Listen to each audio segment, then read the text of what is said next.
So, Kabs, pagdating sa usapang mag-partner, mag-jowa man yan o mag-asawa. Sir, pakinggan mo to. Ma'am, totoo nga ba ito? Bilang isang estratehiya nyo, ganitong ginagawa nyo. Pansin mo, sir, kapag nag-aaway kayo ni Mrs., laging binabalik niya yung nakaraan. Hindi nawawala yan na may isinisingit siya na nakaraan mo. Bakit? Yan ang kanilang estratehiya. Kasi ang mga kababaihan kabayan, yan ay mga archaeologists. Tanyag na arkeolohiya yan mga yan. Bakit? Kaya nilang ungkatin yung mga nakaraan mo. Ibinabalik nila yan kabayan, lalo na kung ikaw, sir, hindi ka nagbabago. Pansinin mo kapag ikaw, nagbago ka. Ni bahid ng nakaraan mo, hindi niya yang babanggitin. Hindi niya yan sasabihin. Dahil ikaw ngayon ay bago na at hindi na yung nakaraan. Correct?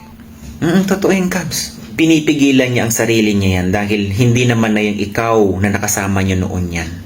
Iba ka na ngayon nakasama niya. Kaya kung gusto mong hindi marinig ang mga nakaraan mo, sir, magbago ka. Totoo yan. Dahil kung yan paulit-ulit sinasabi ng partner mo sa'yo, jowa mo man o asawa mo, isa lang ang ibig sabihin yan. Hindi ka pa nagbabago, kabayan. Pero kapag ikaw newly, okay, na nagbago ka, binago mo lahat, Kabs, alang-alang dyan sa asawa mo o sa jowa mo ngayon. Kabs, maganda samahan nyo at walang nagpaparinigan kung ano yung nakaraan. So yan po katotohanan, Kabs, ha. Ito, kain tayo. Pinya na nabudburan ng chili powder for immunity.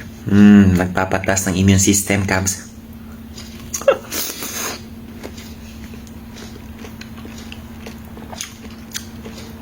Magkaagaw yung tamis, yung asim, at yung anghang.